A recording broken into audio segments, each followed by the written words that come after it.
পেটে 9 মাস 10 মাস 10 দিন বাপজি হতে চলছে। আরবিতে বাপজি মাসটা ছিল রবিউল আউয়াল মাস। তারিখ রসুলের বাপজির জন্ম তারিখ নিয়ে বাপজি মতভেদ রয়েছে। আমরা বেশিরভাগ বাপজি লোকেরা মনে মনে আমরা নয়, প্রায় মানুষই বাপজি আমরা জানি, বলা বলি করি যে রবিউল আউয়াল মাসের বাপজি 12 তারিখে নবী সোমবারের দিন সকালবেলায় দুনিয়াতে এসেছিলেন। 12 তারিখ, কিন্তু কেতাবে লিখেছে 12 তারিখ বলে নয়, কে বলেছেন 9 তারিখ রবিউল আউয়াল মাসের 9 তারিখ ছিল, কেউ বলেছেন 10 তারিখ, কেউ বলেছেন 11, কেউ বলেছেন 12। নবীজির জন্মের তারিখ নিয়ে বাপজি দ্বিমত মতভেদ রয়েছে। কেন? মানুষেরা বাপজি জানতো না, মক্কার লোকেরা এমনকি আমিনাও জানতেন না যে মুহাম্মদ সাল্লাল্লাহু আলাইহি ওয়াসাল্লাম তিনি জন্ম নেওয়ার পর তিনি নবী রাসূল হবে। এই জন্য বাপজি জন্মের তারিখ নিয়ে মতভেদ রয়েছে। কেউ যদি বলে 9 তারিখে, আপনি অস্বীকার করতে পারবেন না। কেউ যদি বলে 10 তারিখে, অস্বীকার করতে পারবেন না। কিন্তু বেশিরভাগ ওলামারা বলেছেন 12 তারিখ। কিন্তু নবীজির ইন্তেকালের তারিখ নিয়ে বাপজি কারো দ্বিমত নয়, সবারই একমত। কেতাবে লিখেছে রবিউল আউয়াল মাসের 9 কিংবা 11 কিংবা 10 কিংবা 12 তারিখ। আমরা বেশিরভাগ 12 তারিখটাই বাপজি প্রাধান্য দিই। রাসূল দুনিয়ার বুকে আসবে, আমিনার পেটে বাপজি ব্যথা শুরু হয়েছে। রাত্রিবেলা আমিনা বিছানায় বসে বসে কাঁদছেন ঘরের ভিতরে, ওগো মাওলা, আমার যদি আজকে স্বামী বেঁচে থাকতো তাহলে নিশ্চয় মাওলানা সাহেবের কাছ থেকে পানি পড়া নিয়ে আসতো। আপনাদের যোগ্য ইমাম সাহেব সভাপতি আজকে এই জালসা, বাপজি মানুষকে বসে রেখে হয়তো তার প্রশংসা করা ঠিক নয়, আমি তবু একটি ইশারা তার বলতে বাধ্য হচ্ছি। এই গ্রামের মানুষ খুব ভাগ্যবান যে একজন আপনারা যোগ্য ইমাম পেয়েছে। আমার পূর্বে যিনি বক্তব্য রাখছিলেন হযরত মাওলানা আব্দুল্লাহ ভাই, উনিও একজন যোগ্য আলেম। আমি ওনার আপনাদের মসজিদের ইমাম, নামাজ পড়াচ্ছিলেন ঈশার, আমি গতকালকে ঈশার ওনার পিছনে পড়েছিলাম, আজকেও বাপজি ঈশার নামাজ পড়লাম। এত সুন্দর কেরাত করছেন, কোরআন তেলাওয়াত করেছেন, জান ঠান্ডা হয়ে যাচ্ছে। যোগ্য ইমাম না থাকলে বাপজি জালসা মানায় না। অনেক জায়গায় জালসা দেখতে পাওয়া যায় সভাপতি করে দেয়, মুখে দাড়ি থাকে না, ও নামাজই পড়ে না। হয় টাকা পয়সা আছে, নাহলে এলাকার বড় ধরনের হয়তো নেতা টেতা ওকে বসে দিয়েছে সভাপতি জায়গায়। অনেক বক্তারা বাপজি ভুলভাল কথা বলে চলে যায়, ধরার ক্ষমতা থাকে না, বুঝতে পারে না যে এই কথাটা ভুল বলে চলে গেল। এই জন্য বাপজি যার যেখানে স্বভাব হয়, যে যেই লাইনের জিনিস থাকে সেই জায়গায় উপযুক্ত লোক বসানো এটা দরকার। আলহামদুলিল্লাহ আজকে খুব খুশি আপনাদের দূর যাত্রী জালসায় আপনাদের যোগ্য ইমাম সাহেবকে বাপজি সভাপতি হিসাবে পড়াতে। আমি বলছিলাম পানি পড়া আপনাদের ইমাম সাহেবদের কাছে মানুষ কার পড়া পানি পড়া নিতে যান না, কিছু হলেই যায়। রাসূল দুনিয়াতে আসার আগে ওই ইহুদি আলেমদের যারা গির্জায় ইমামতি করে, তাওরাত জবুর ইনজিলের যারা হাফেজ, ওই সব ইহুদির পণ্ডিতের কাছে মানুষ পানি পড়া নিতে যেত। তাই সেই দেখা দেখি এখনো বাপজি চালু আছে এগুলো। আমিনা মনে মনে চিন্তা করছেন, ওগো মাওলা, আমার স্বামী যদি বেঁচে থাকতো তাহলে নিশ্চয় আমাকে পানি পড়া নিয়ে এসে দিত, ওষুধ নিয়ে এসে দিত। পেটে ব্যথা শুরু হয়েছে। আমিনা মহান রব্বুল আলামিন রাত্রিবেলাতে জান্নাত থেকে 4টি রমণীকে ডাকলেন, নারীকে। 4 নারীকে ডেকে বলেন, আয় রমণীরা আয়, এখনই জান্নাতে কাউসারের পানি জান্নাত থেকে মুশকে আম্বার, জান্নাতের দামি জান্নাতি পোশাক নেকড়া দিয়ে তোমরা চলে যাও আব্দুল্লাহর কুটুরিতে। জোরে বলুন সুবহানাল্লাহ।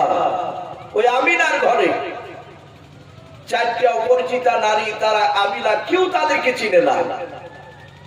সবাই মিলে বাপজি তারা ঘরে হঠাৎ করে প্রবেশ করছে। হযরতে আমিনা চারটা মেয়েকে ডাক দিয়ে বললো, বোন তোমরা কারা? চারটা মেয়ে মুচকে হাসি দিয়ে বললো, বোন পরিচয় পরে দেওয়া হবে, গ্লাসের পানিটা খেয়ে নাও। তোমার বুঝি পেটে ব্যথা? বলে হ্যাঁ, সন্ধ্যা থেকে প্রচন্ড ব্যথা শুরু হয়েছে। আমিনা পানি পান করলেন, পেটের ব্যথাটা ভালো হয়ে গেল। বলুন সুবহানাল্লাহ। আমিনা ডাক দিয়ে বলে, বোন কে গো? এত রাত্রিতে এসে তোমরা আমার উপকার করলে?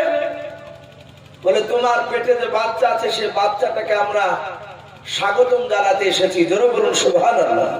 আর একটু জোরে বলুন সুবহানাল্লাহ।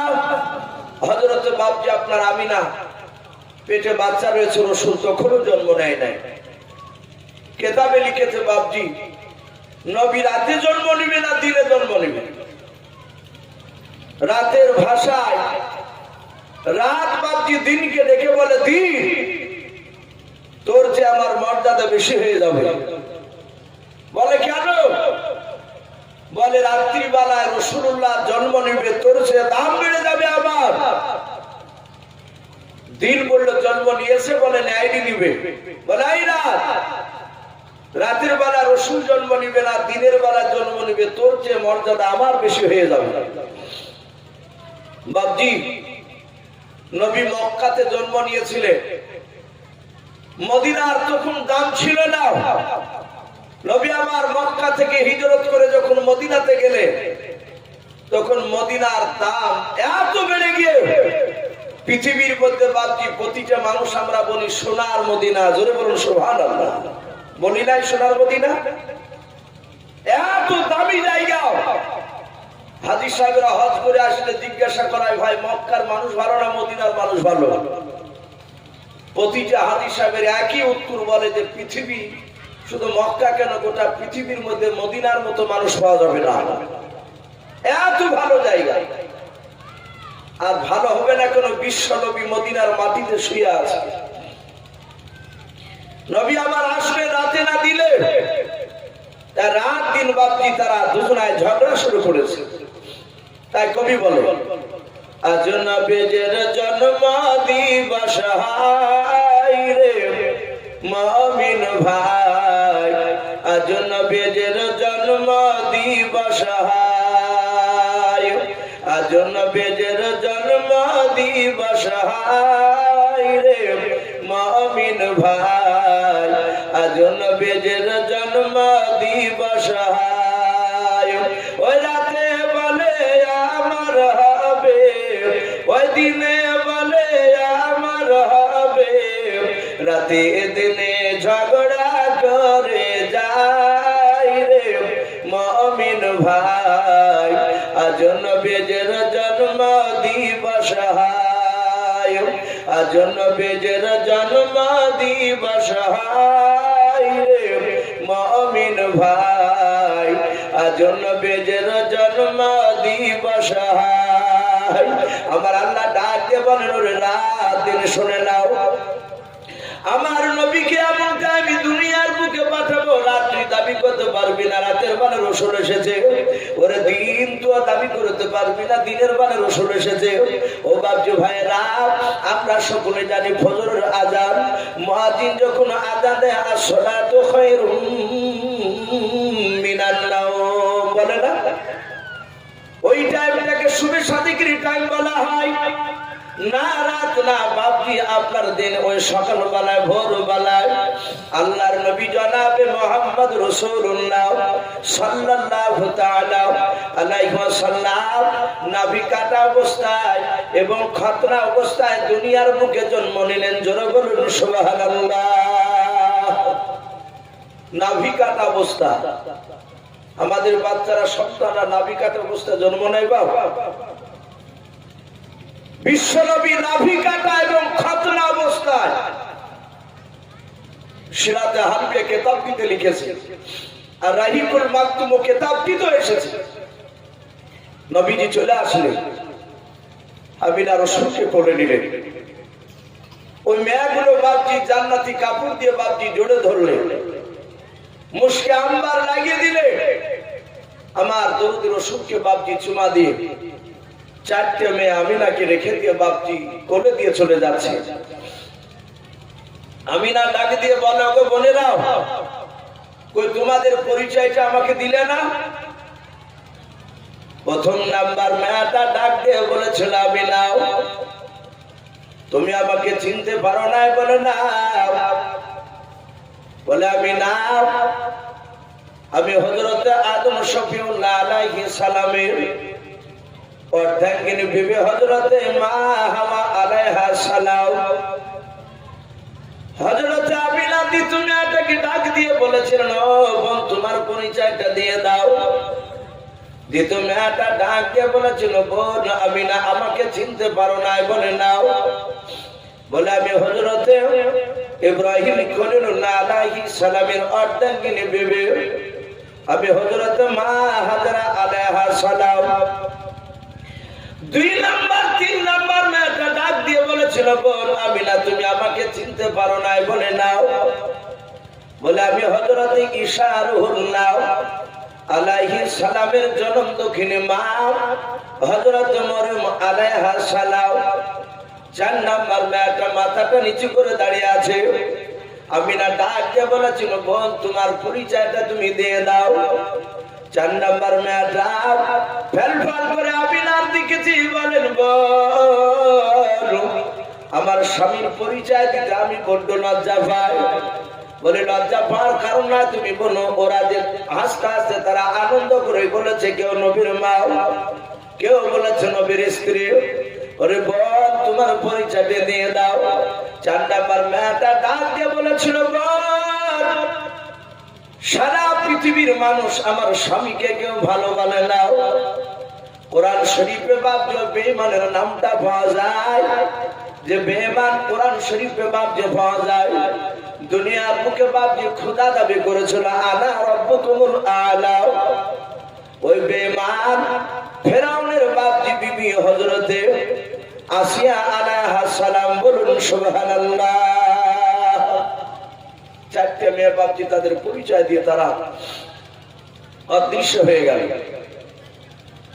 এখন আমিনার কোলে বাপজি বিশ্ব রাসূল এসেছে। আব্দুল মুত্তালিব তৎকালীন সেই জামানায় তিনি কাবা শরীফের মুতাল্লি ছিলেন। আমরা যাকে সভাপতি সেক্রেটারি সাহেব বলি, উনি মসজিদে নয় কাবা শরীফকে খুব ভালোবাসতেন। মক্কার লোকেরা বাপজি তাকে দায়িত্ব দিয়েছিলেন, উনি সৎ বলে। সৎ লোককে বাপজি দায়িত্ব দিয়েছিলেন। আজ আমাদের প্রায় জায়গায় মসজিদ বলেন মাদ্রাসায় বলেন সৎ ব্যক্তিকে বাপজি দায়িত্ব দেওয়া খুব কমই হয়। অনেক 2 নম্বর লোককে বাপজি দায়িত্ব দিয়ে বাপজি দেখা যায়, শোনা যায় যে মসজিদের টাকা মাইরিয়া জমি কিনিয়ে সন্ধাবে। অনেকে মাদ্রাসার টাকা মেরে খেয়ে দেয়। কিন্তু বাপজি আমাদের যখন নেতা নির্বাচন করা হবে মসজিদ মাদ্রাসা, আমাদের একটু লক্ষ্য করা দরকার যে সে লোকটা সৎ কিনা, সে নামাজ পড়ে কিনা। কিন্তু আমরা সৎ ব্যক্তিকে আমরা গুরুত্ব দিতে চাই না। যদি গরিব মানুষ হয় তাহলে একবারই পাত্তা দিবে না। বাপজি আমার সোনা লালেরাও, হযরত আব্দুল মুত্তালিব কাবা শরীফের মুতাল্লি ছিলেন, দেখাশোনা করা ওনাকে দায়িত্ব দেওয়া হয়েছিল। উনি শুনতে পেলেন ওনার আব্দুল্লাহর সন্তান হয়েছে, নাম রেখেছে মুহাম্মদ সাল্লাল্লাহু আলাইহি ওয়াসাল্লাম। আব্দুল মুত্তালিব কোলে করে নিয়ে আছে। এত সুন্দর চেহারা, পূর্ণিমার চাঁদকে বাপজি হার মানাবে। নবীজির এত চেহারা, আল্লাহ রাসূলকে কোলে করে নিয়ে আছে। আমি জানি না বাপজি আপনারা শুনেছেন কিনা। অনেকে বাপজি ইউটিউব থেকে অনেকে বলছেন যে ভাই আপনার জীবনে অনেক বক্তা শুনেছি, আপনারা শুনেছেন।